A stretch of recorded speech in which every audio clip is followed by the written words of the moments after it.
Welcome to the Well-Built Business Podcast. I'm Chelsea Fournier, systems strategist and founder of the Well-Built Business Method.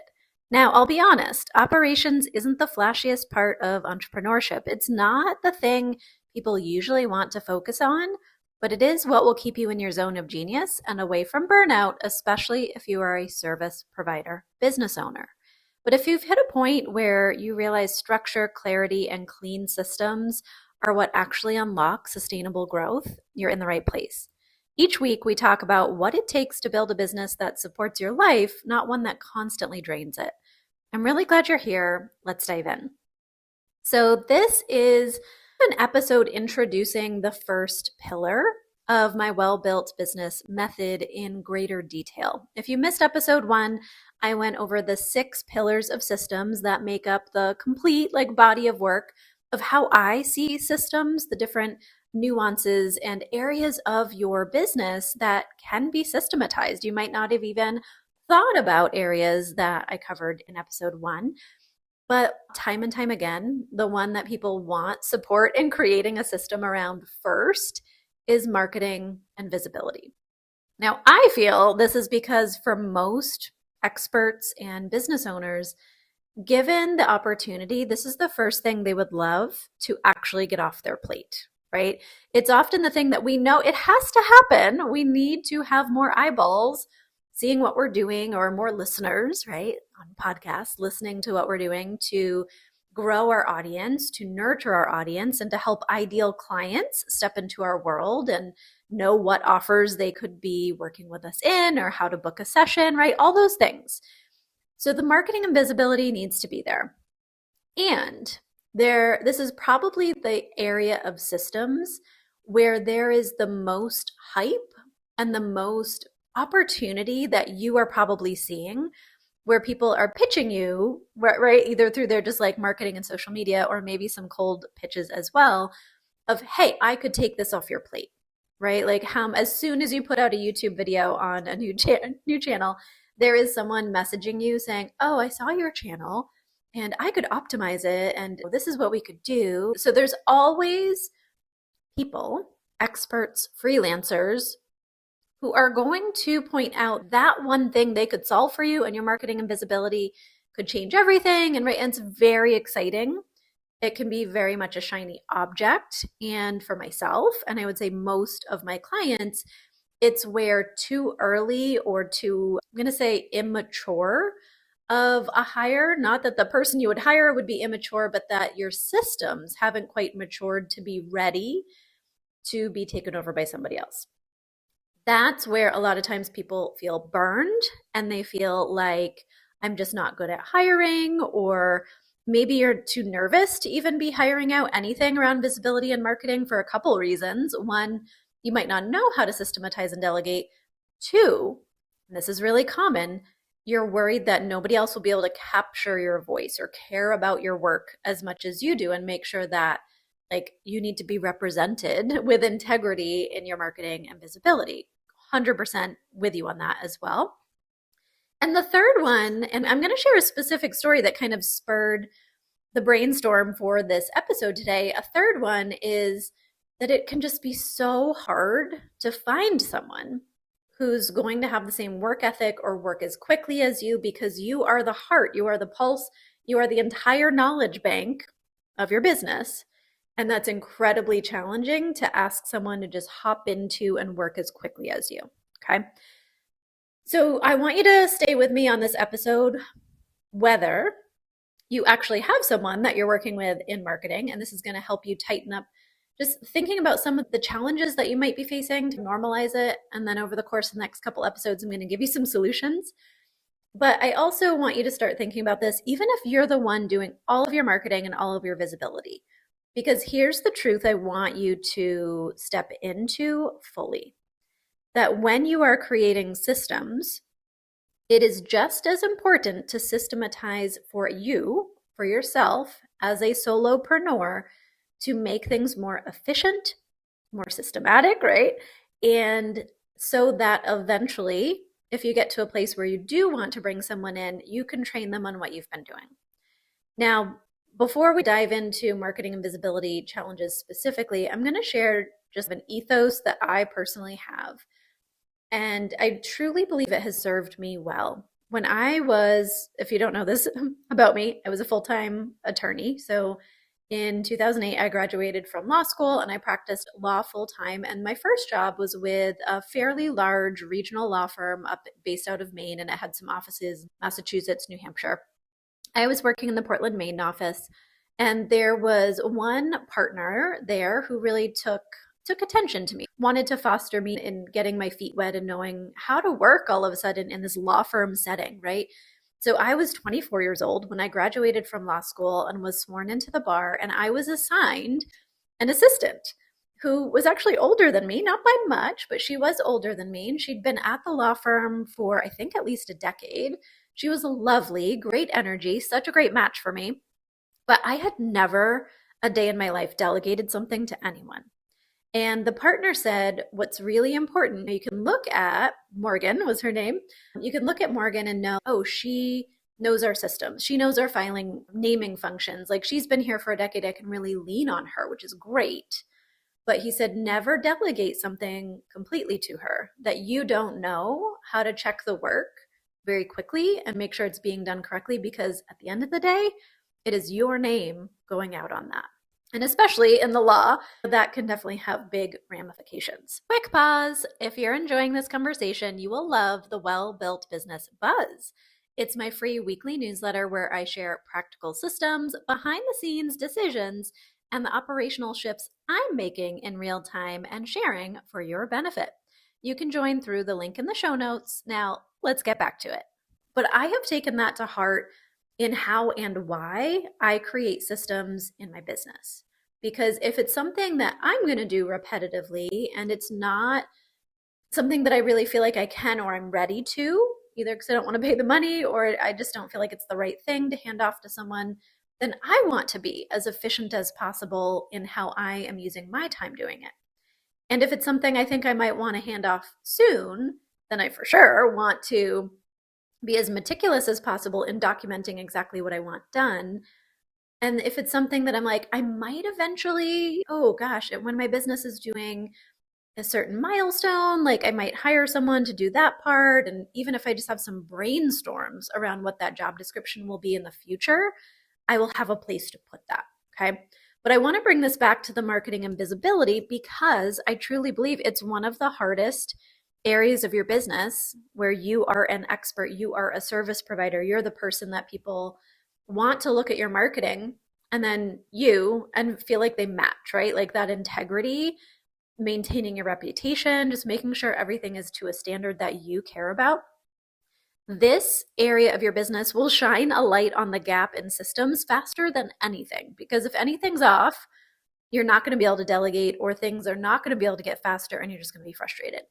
Also, just like underlying theme here is that most of my clients do not enjoy the marketing side of running their business. Like, I want you to think right now, if you could just be in your zone of genius, serving clients, holding space for sessions, running workshops, running retreats, whatever your zone of genius offer is, if you could just do that and people would continually show up and you didn't have to put your name out anymore, right? Endless wait list. Would that make you happy? For most clients, myself included, because I am treating my business like an operations client right now, I would love that. I'm not someone who like wakes up and feels like, oh my gosh, creating for Instagram is my creative outlet. I've just never felt that way. I do enjoy podcasting. I like yapping into a microphone, but when I really think about it, and when I can be of service, when I can be in session or working with someone or hosting a VIP day or auditing their systems, I know that's where I can make the biggest impact. And so it's what I enjoy the most. Now, I want to circle back to this story that kind of inspired jumping into this system pillar first. So this morning I opened up TikTok, just distracting myself from doing my yoga practice. If I'm honest, I did hit play right after though, but I'm glad I opened TikTok because I got introduced to this story. So there's a woman who I follow on TikTok. Her name over there is Marbs Girly. Her name is, I don't know if she says it Liza or Lisa. She's beautiful. She's a mom over in the UK. I've bought some courses from her recently. I'm exploring adding on a new income stream into my personal brand that I run, and she's got some great, yeah, just some great stuff around tech UGC and different things around content creation. Anyway, side note. So on this video, she was basically sharing that she had to let someone go from her team over the weekend. And she was sharing very transparently why. So I'm just observing of her business. She runs a paid membership for women who are looking to get into these specific types of income streams as a content creator. She has digital products, so I believe she sells all of them through Stan Store. She then gets hired by clients to do tech UGC and to create content, and she does Amazon influencer program, all kinds of really cool things. And she, like me, fits her business activities into the time when her kiddos are at school and really tries to stick to those parameters, right? So she's very busy. She's clearly seeing some success. She's very transparent. And so she was saying, I know I should be doing emails. I know I should be turning my better videos into blog posts. I know I should be posting on LinkedIn. She feels like her ideal audience could be over there, but she doesn't really have time to also be intentionally posting there. So she specifically said, I was hoping that someone could come in and just take care of those things for me to take a little bit of that load off. Have you ever felt that way? And then she specifically went into part of why she was a little bit disappointed that this didn't work out. She said, I move really fast. My standards are really high because I've built everything on my own. I felt that to my soul. I am very fast. I am a generator. I have a photographic memory. So there's certain things that I don't need to create systems for me. But I know that I need to if I'm going to bring anyone else in or even add more things onto my plate to make things faster. So she was saying, I realized it's quite hard to have someone come in and work at the same pace that I work at. Now, whether it's the fact that you know you're very fast or whether it's the fact that you just know your authentic voice, and in marketing and visibility, how many times have you said, it's just faster for me to write my email than to train someone else on how to write an email in my voice? Or I've really mastered how I create scripts for my videos that convert. And what if there was a big dip in engagement if I asked someone else to help, even though I really need to get something off my plate? So regardless of specifically what platform or what task it is that you know that it would be great to get off your plate, in the next episode, we're going to start talking about some of the specific systems. What are some of the softwares or tools or things that you could just be exploring and noodling on a little bit to think about, is there a pain point that I'm hearing Chelsea say there's a solution to? Now, I'm going to be very honest. In the episodes where I talk about tools and systems and potential solutions, I am not going to be flooding you with 100 options or 15 things you got to sign up for. I'm going to be talking specifically about, if this is a problem you face, this is a solution that I have found, it might be worth looking into. So this is not going to be like a masterclass of teaching you how to set up Trello versus Notion versus ClickUp, but I might pose, do you have a content calendar somewhere that is hosted where your team member can log in? So we're going to be talking about some of the things. I'm actually, I think in the following episode, going to do a case study, because right now I'm volunteering with my son's outdoor school to help set up all of this marketing and visibility infrastructure kind of from the ground up. And with her permission, I'm going to be sharing some of what we've been putting in place and how the founder is feeling as some of that is just coming off her plate very rapidly, which is really exciting to see. So for today, I just want you to be aware, if the marketing and visibility feels like it's a real challenge to create systems around, you're nervous about hiring it out now or in the future, or you've been burned, if you tried to, but you didn't really feel confident in how you were handing things off, if you're feeling like this woman who is sharing, it's so hard to find someone who can work at my pace, alternatively, someone who can work in your voice, that can be a very real challenge, especially if the work that you do is derived on your body of work, your expertise, your knowledge, right? It's really hard to just translate that in a quick brief, right? If you were selling, I'm just looking at my favorite water bottle. I'm obsessed with Owala water bottles. And if that's what you were selling, you can write up a product brief so quickly. Okay, what we're selling is a 32-ounce stainless steel water bottle. You can advertise that it's lead-free, it's got a straw, it doesn't leak. Like, the features are so easy to rattle off. It comes in these colors, right? It fits in your cup holder. But when you are an expert and you're a service provider and you are selling being in a transformative experience with you, that's where it becomes very challenging to think about systematizing anything without it losing the essence of who you truly are and how you want to magnetize your ideal client. So make sure, if you have not already subscribed wherever you're listening to this, please do. I will be dropping next week's episode, and we're going to be looking more at the how to solve some of these things.